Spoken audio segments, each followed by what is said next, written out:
오늘 말씀 열왕기상 17장입니다. 다 같이 일어나셔서 저희 여러분이 한 절씩 교독하겠습니다. 그가 일어나 사르밧으로 가서 성문에 이를 때에 한 과부가 그곳에서 나뭇가지를 줍는지라.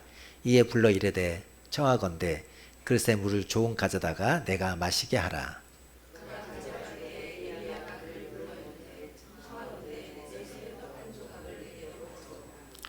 그가 이르되 당신의 하나님 여호와께서 살아계심을 두고 맹세하노니 나는 떡이 없고 다만 통에 가루 한 움큼과 병에 기름 조금뿐이라.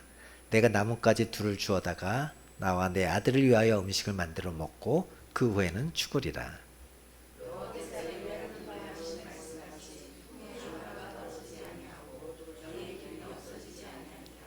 이 일 후에 그 집 주인 되는 여인의 아들이 병들어 증세가 심히 위중하다가 숨이 끊어진지라.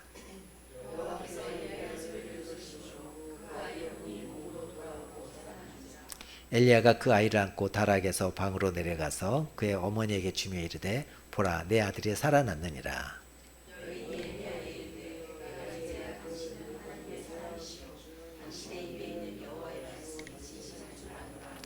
아멘. 자리에 앉으시기 바랍니다. 기도하겠습니다. 하나님 오늘도 새 날을 주시고 주의 날을 마음껏 찬양하게 하신 것 감사하고 이 시간 드린 말씀들이 우리의 심령에 새겨지는 또 다시 한번 위로하고 힘을 얻고 또 이 세상을 향하여 담대히 나아가는 그런 능력을 허락받는 시간 될 수 있도록 도와주시옵소서. 감사하며 예수님 이름으로 기도합나이다. 아멘. 오늘도 믿음으로 선포하고 들어가겠습니다. 잘 되고 있습니다. 잘 되고 있습니다. 기도하면 됩니다. 기도하면 됩니다. 아멘. 당신의 날개로 나르리라는 책에 그 인도의 유명한 의사 마리 버기스의 이야기가 나옵니다. 유복한 집에서 태어난 버기스는 교통사고로 두 다리를 잃었습니다.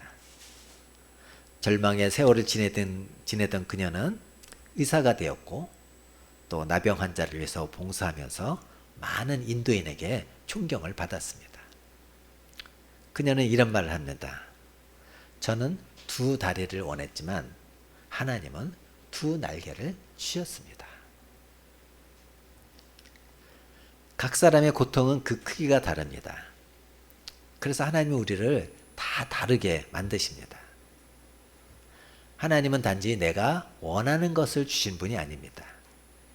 내가 원하는 것보다 더 큰 것, 더 좋은 것, 더 나은 것을 주십니다. 우리 인생에 날개를 달고 싶어 하시는 것입니다. 하나님 지금도 고통의 현장으로 찾아와 우리와 함께 아파하십니다. 우리의 연약한 다리를 든든히 세워서 고통을 딛고 의연하게 걷게 하십니다. 고통을 통해 우리의 얄팍한 인격을 성숙한 인격으로 바꿔 나가십니다. 어려운 가운데도 하나님을 찾는 사람들 속에서 하나님은 일하십니다. 하나님이 함께 하심을 믿는 자들을 통해서 승리의 역사를 나타내시는 것입니다. 근데 문제는 패배에서 승리로 나아가게 하는 하나님이 함께 하심을 믿는 그런 믿음이 우리에게 있느냐 없느냐의 여부인 것이죠. 오늘 우리가 문제를 만났을 때 어떻게 대해야 되는지 한번 살펴보겠습니다. 오늘 본문은 북이스라엘 오므리 왕조의 아합 시대 이야기입니다. 북이스라엘의 아합 왕은 시돈 왕 엣바알의 딸 이세벨을 아내로 삼습니다. 정략 결혼을 한 거겠죠. 그래서 시돈 왕 엣바알이 된다고 했는데 이 엣바알은 바알이 함께한다 그런 뜻입니다. 그러니까 시돈이라는 나라가 얼마나 이 바알을 숭배하고 있는지 우리가 알 수 있죠. 왕 이름이 그렇게 되고 있는 거 보면. 따라서 그 딸 이세벨도 바알 숭배에 젖은 사람입니다. 아합은 이세벨을 아내로 삼고 부부가 함께 이 북이스라엘을 국가적인 바알 숭배로 만들어 버립니다. 바알 제단을 막 만들 겁니다. 이때 하나님은 우상으로 빠져가는 이스라엘을 가만히 두실 수 없으셨습니다. 그때 하나님은 엘리야를 통해 아방에게 기근을 선포하도록 합니다. 뭐 이 당시는 모르겠지만 나중에 우리가 알게 됐지만 이 기근이 3년 반 동안이나 지속되는 아주 끔찍한 기근이었던 것이죠. 이 엘리야는 북이스라엘 아방 앞에 가서 기근을 선포한 다음에 하나님의 인도에 따라서 이 요단강 건너 동쪽으로 가서 그리 시냇가에 숨어 지냅니다. 거기서 하나님께서 어떻게 해요? 까마귀를 통해서 떡과 고기를 먹고 지내는 것입니다. 근데 그리 시냇가의 물도 말라버렸습니다. 그래서 하나님께서는 이방 땅 시돈으로 가라고 하십니다. 그리 시냇가는 요단 동쪽이라고 하면 시돈은 바로 이 서쪽, 지중해 쪽, 바닷가 쪽이죠. 같은 동포인 이스라엘 백성도 아닌 이방 땅 시돈 사르밧으로 가라고 합니다. 근데 시돈이 어떤 나라였죠? 아합의 아내 이세벨의 고국 아닙니까? 바로 북이스라엘의 바알신을 국가적으로 숭배하게 만든 장본인의 고국인 거예요. 좀 한마디로 우상숭배 본거지라고 말할 수 있죠. 이걸 보면서 참 하나님은 유머가 풍부하신 분이다 이런 생각이 들어요. 등잔빛이 어둡다고 하나님께서는 그 이세벨의 고국으로 엘리야를 보냅니다. 이 아합이나 이세벨은 우상을 혐오하는 그 하나님의 선지자 엘리야가 그곳에 숨어 있으리라고는 아마 상상조차 하지 못했을 것 같아요. 엘리야는 사르밧으로 가서 그 과부에게 밥을 달라고 합니다. 11절입니다. 시작. 그가 가지러 갈 때 엘리야가 그를 불러 이르되 청하건대 내 손에 떡 한 조각을 내게로 가져오라. 사르밧 과부를 향한 이 엘리야의 요구는 사실 뭐 별거 얼마 안 되는 거 아닙니까? 그죠? 뭐 밥 한 끼 해주는 거 뭐 크게 어렵지 않죠. 그런데 이 여인의 입장에서는 지금 이게 감당하기 힘든 요구입니다. 왜요? 우리 12절 같이 볼까요? 시작. 그가 이르되 당신의 하나님 여호와께서 살아계심을 두고 맹세하노니 나는 떡이 없고 다만 통에 가루 한 움큼과 병에 기름 조금뿐이라. 네바 나뭇가지 둘을 주어다가 나와 내 아들을 위하여 음식을 만들어 먹고 그 후에는 죽으리라. 지금 그는 과부였습니다. 당시 계속 지속되는 그런 기근 속에서 지금 통에 가루 한 줌과 기름 조금에는 아무것도 갖추지 못하였기 때문이에요. 지금 그녀는 굶주림과 목마름에 찌들어 살다가 이제 마지막 남은 가루와 그 기름으로 자기가 사랑하는 아들과 음식을 만들어 먹고 죽을 날만 기다려야만 되는 그런 형편에 처해 있었던 것입니다. 또 한 사건이 있었죠. 17절입니다. 시작. 이 일 후에 그 집 주인 되는 여인의 아들이 병들어 증세가 심히 위중하다가 숨이 끊어진지라. 기근을 이겨낸 다음에 하나님께서는 그 여인의 아들을 데려가셨습니다. 그 여인의 아들이 심한 병을 앓다가 죽었던 것입니다. 여러분, 이 아들이 어떤 아들입니까? 하나밖에 없는 아들입니다. 그것도 과부에게 있어서의 하나밖에 없는 아들이에요. 남편도 없이 한 집의 가장으로서 하나밖에 없는 아들을 의지하며 살고 있었습니다. 그녀의 삶의 유일한 위안은 당연히 하나밖에 없는 아들입니다. 자기의 생명보다 더 소중한 아들입니다. 하나님께서 그 아들을 데려가셨습니다. 그 다음 하나님께서 이 사르밧 과부에게 왜 이런 무리한 요구를 하십니까? 왜 한 끼 남은 밥 그거 드리라고 합니까? 왜 과부에게 하나밖에 없는 그 유일한 아들을 데려가십니까? 이 상황에서 사르밧 과부는 어떤 반응을 보이죠? 엘리야 요구대로 마지막 한 끼를 지어 엘리야에게 대접합니다. 15절 16절입니다. 시작. 그가 가서 엘리야의 말대로 하였더니 엘리야와 그의 식구가 여러 날 먹었으나 여호와께서 엘리야를 통하여 하신 말씀같이 통의 가루가 떨어지지 아니하고 병의 기름이 없어지지 아니하니라. 이 사르밧 과부는 믿음으로 자기 현실을 내어 맡기고 자기가 가지고 있는 모든 것을 하나님 사람 엘리야가 말한 대로 내어놓고 순종했을 때 어떻게 했어요? 하나님께서 그녀의 내일을 책임져 주셨습니다. 비가 다시 오는 날까지 통의 가루와 병의 기름이 다하지 않도록 공급해 주셨던 거예요.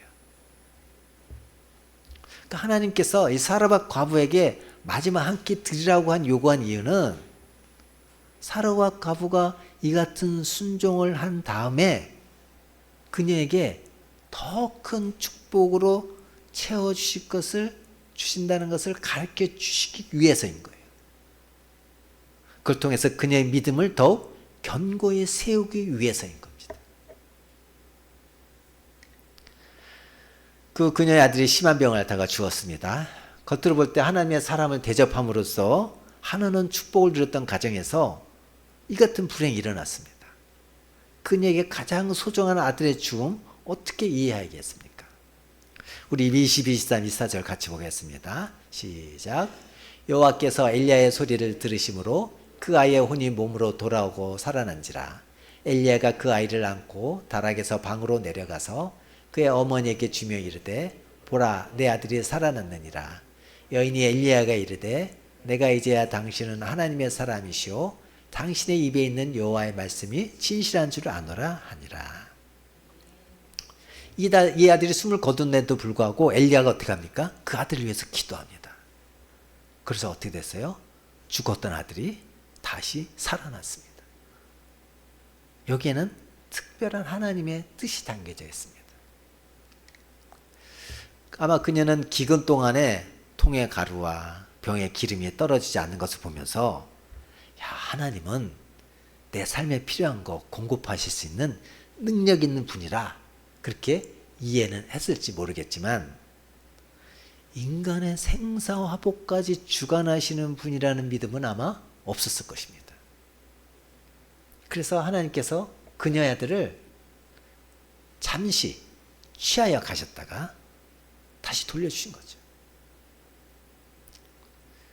이 사건을 겪어내며 이 여인은 하나님이 자기 삶에 필요한 것들을 공급하시는 분일 뿐만이 아니라 생사를 주관하신 분이라는 확신을 가지게 되었던 거예요.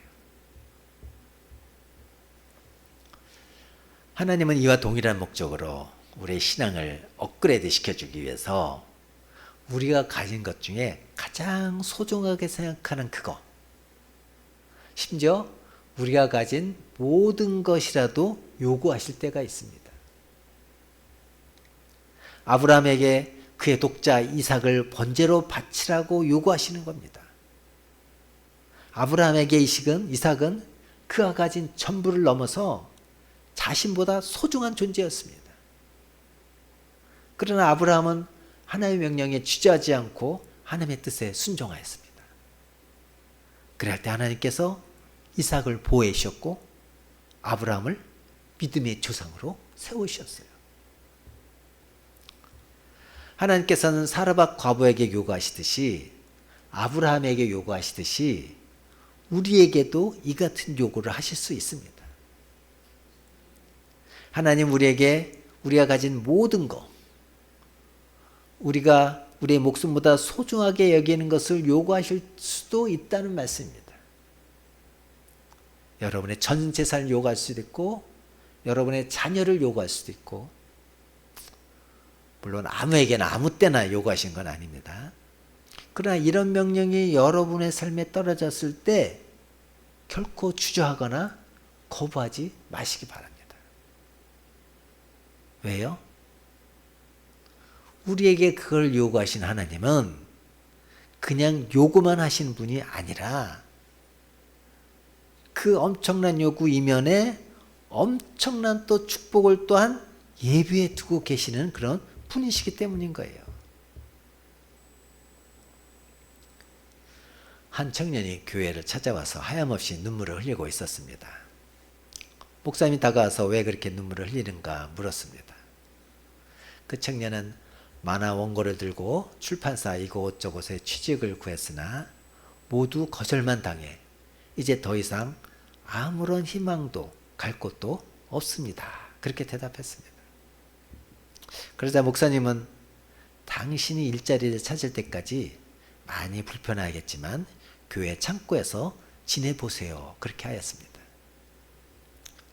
하지만 교회 창고는 생활하기에 아무런 시설도 갖춰지지 않은 열악하기 그지없는 그런 장소였습니다.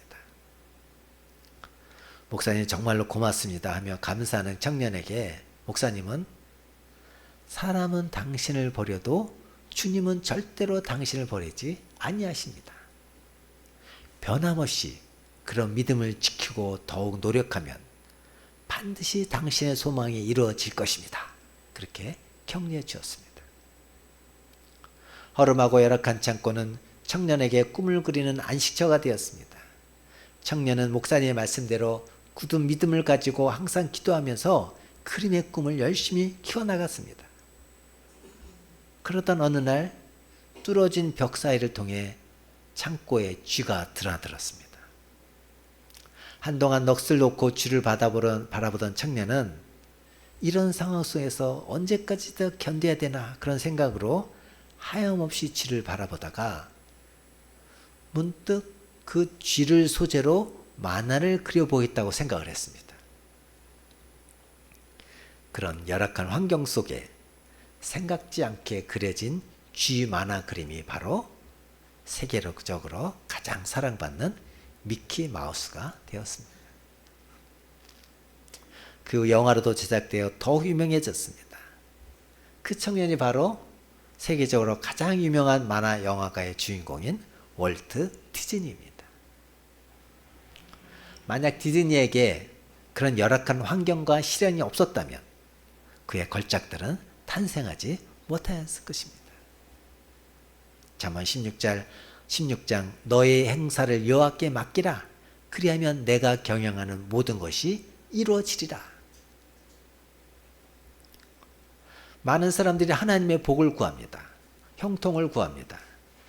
그런데 자기의 틀이 깨어져야 하나님이 복을 주시는데 그 틀은 깨지 않고 복만 구합니다. 그러니 복을 받지 못하는 것입니다. 내 틀이 깨어져야 됩니다. 하나님께서는 사라밧 과부에게 물질에 대한 틀을 깨기를 원하셨습니다. 자녀에 대해 하나님께 온전히 맡기기를 원하셨습니다. 물질을 하나님께 온전히 맡기고 나갔더니 사라밧 과부의 틀을 깨고 복을 주셨습니다. 자녀를 하나님께 온전히 맡기고 나갔더니 그 틀을 깨고 복을 주셨습니다. 내 틀이 깨어져야 내가 큰 복을 받고 내 틀이 깨어져야 내가 경험하는 하나님이 아니라 성경의 하나님, 그분을 내가 온전히 바라볼 수 있게 되는 것입니다. 그래서 하나님은 가끔 내 삶을 삶의 틀을 흔드시는 듯입니다. 삶의 지진이 일어나게 만드십니다. 그러므로 하나님이 요구하실 때 여러분은 어떤 것을 말씀하시든지 아끼지 않고 내어놓을 수 있기를 바랍니다. 그 요구에 순종할 때 하나님이 보여주시는 믿음의 비밀을 볼 수 있을 것입니다. 여러분이 포기한 것보다 더 크고 더 아름다운 하나님의 축복을 맛보게 될 것입니다. 결과적으로 이 사건을 통해서 이 여인이 잃은 게 있습니까? 하나도 없습니다. 잃은 것보다 얻은 것이 더 많았습니다. 한 끼 분량의 통에 가루와 병에 기름을 하나님께 드렸더니 3년 기근을 해결해 주셨습니다. 아들의 생명을 하나님께 드렸더니 그 생명 다시 돌려주셨습니다. 이 같은 시련을 통해서 그녀가 잃은 것은 실제 아무것도 없었습니다. 그녀에게 임한 시련은 도리어 더 큰 하나님의 축복을 궁극받는 통로가 되었습니다. 아브라함이 아들을 하나님께 제물로 바쳤을 때 아브라함이 잃은 것은 하나도 없습니다. 잃은 것보다 얻은 것이 더 많았습니다. 물론 잠깐 힘들고 절망스러운 시간을 겪었던 것은 부정할 수 없는 사실입니다. 하지만 하나님은 그 같은 고통을 통해서 더 큰 축복을 예비해 두셨던 것입니다. 여러분, 하나님이 우리에게 주신 고통이나 시련은 이와 같은 거예요. 때로 하나님은 우리 삶 속에 잠시 잠깐 시련의 시간을 주기도 합니다. 그런 하나님의 선하신 계획과 뜻하심 속에 우리가 살아간다면 하나님이 예비하신 모든 것으로 인해 결국 우리는 축복이 하나님 앞에 될 것입니다. 왜요? 선하시고 신실하신 하나님. 잠시 잠깐 성도가 겪는 어려움과 시련 그냥 주시는 것이 아니라 그것을 통로로 해서, 그것을 재료로 해서 우리에게 더 큰 축복을 공급하시고 이룩하기를 계획하시기 때문입니다. 내 틀이 깨어져야 될 것은 무엇입니까? 우리의 성공, 물질, 승진, 자녀, 학업, 많은 것이 있을 것입니다. 그런 부분을 사르밧 과부처럼 온전히 하나님께 맡겨보지 않으시겠습니까? 우리가 처음 자전거 배울 때 어떡합니까? 뒤에서 이렇게 붙잡아 줘서 배웁니다. 그러다 어느 순간 혼자 힘으로 자전거를 타게 됩니다. 자전거에게 나의 몸을 맡기는 순간 자전거를 즐기고 행복하게 되는 것입니다. 우리가 수영 배울 때 여러 가지 도구를 가지고 물에 뜨는 연습을 하고 사람의 도움으로 수영을 배웁니다. 그러다가 어느 순간 내 몸이 물에 뜨게 되는 것을 경험합니다. 물에 나의 몸을 맡기는 순간 물을 즐기고 행복을 느끼게 되는 것입니다. 우리의 성공, 물질, 승진, 자녀, 우울감, 자신감 없음 하나님께 온전히 맡겨보십시오.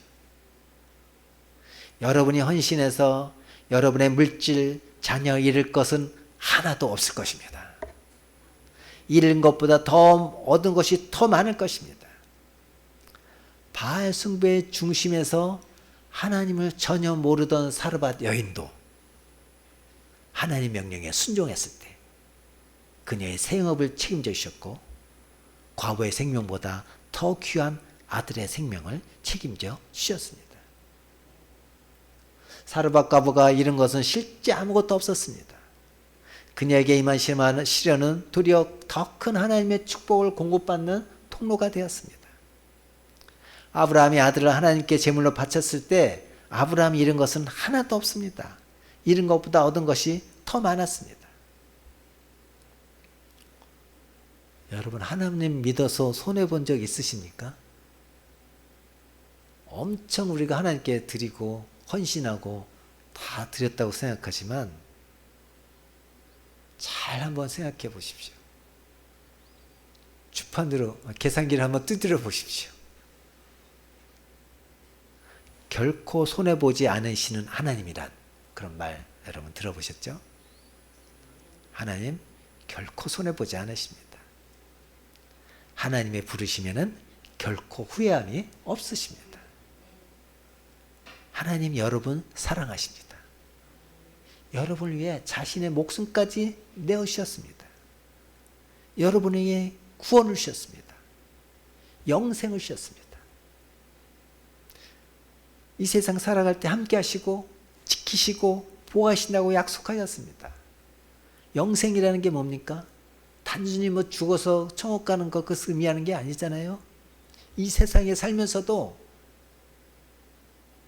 여러분 이 세상에서 기쁜 일이 있은 적 있으시죠? 직장에 취직했을 때, 또 뭐 자녀들이 결혼했을 때, 뭐 이럴 때 아주 기쁘시잖아요. 근데 그런 기쁨의 삶을 이 세상에서 계속 누리며 살게 해주는 것이 바로 뭐예요? 영생인 거예요. 이런 하나님 진실하게 믿고 싶지 않으십니까? 이런 이야기가 있습니다. 그리스도인에게는 날마다 일어나는 세 가지 기적이 있는데 그것은 예수님을 믿는다고 하면서 성경 말씀을 거들떠 보지도 않는 것이요. 다음은 예수님을 사랑한다고 하면서 전도할 생각은 전혀 하지 않는 것이요. 나머지 하나는 그럼에도 불구하고 예수님 믿고 사랑한다고 자신 있게 말하는 것이라고 말합니다. 이런 기적이 일어나지 마시기 바랍니다. 우리 모두 하나님의 특별대어 받았으니 아름다운 신앙의 열매를 맺어야 될 줄 믿습니다. 디모데후서 4장 전제와 같이 내가 벌써 부어지고 나의 떠날 시각이 가까웠도다. 나는 선한 싸움을 싸우고 나의 달려갈 길을 마치고 믿음을 지켰으니 이제후로는 나를 위하여 의의 면류관이 예비되었으므로 주 곧 의로우신 재판장이 그날에 내게 주실 것이며 내게만 아니라 주의 나타나심을 사모하는 모든 자에게도니라. 미국의 어인 맥메너스 목사님이라는 분이 신무하는 모자이크 교회라고 있습니다. 그 목사님이 코뿔소 교회가 온다 그런 책을 썼습니다. 왜 교회를 코뿔소에 비유했냐 하면 코뿔소는 시력이 나빠서 9m 앞밖에 보이지 않는다고 합니다. 그런데 그 미련스럽게 큰 덩치로 시속 48km의 속도로 뛴다고 합니다. 우리가 생각하기에 코뿔소는 덩치만 크고 다리는 짧아서 달리기 시합하면 사람이 코뿔소를 이길 수 있을 것이라고 생각합니다. 그런데 코뿔소가 달려들면 뛰어서 도망갈 수 있을 것이라고 생각하는데요. 그렇지 않습니다. 코뿔소는 비록 9m밖에 보지 못하지만 자기 눈에 보이는 9m 앞을 향해서 시속 48km의 속도로 돌진한다는 거예요. 그래서 모자이크 교회를 코뿔소 교회라고 하는 것입니다. 하나님, 우리에게 9m만 보여주십시오. 그러면 시속 48km로 달리겠습니다. 이 말에는 하나님을 신뢰한다는 뜻이 담겨 있죠. 또 하나님께 순종한다는 뜻도 담겨 있고요. 돌진하는 교회라는 뜻도 담겨 있는 것이죠. 우리 역시 우리 눈으로 볼 수 있는 것은 작지만 하나님을 신뢰함으로 사르밧 과부처럼 하나님의 말씀에 그대로 순종하여 돌진하는 코뿔소 신앙을 가진 코뿔소 성도가 되기를 원합니다. 근데 코뿔소가 그렇게 달려가다가 갑자기 장애물이 나오면 어떻게 하는지 아십니까? 그냥 부수고 돌진합니다. 이게 바로 성도의 능력입니다. 장애물이 없는 게 아니라 그 속도 때문에, 그 힘 때문에 장애물이 뚫리는 것입니다. 근데 미리 다 계산하고 다 보여주셔야 가겠다는 사람, 별것도 아닌 장애물도 겁나서 아무 일도 못하는 것입니다.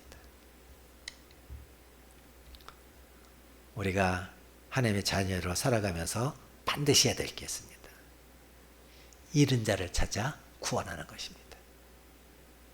주님께서 자신도 이 땅에 오신 목적이 뭐라고 그랬습니까? 잃은 자를 찾아 구원하시기면이다. 친히 말씀했습니다. 그것을 위해서 여러분이 준비하시기 바랍니다.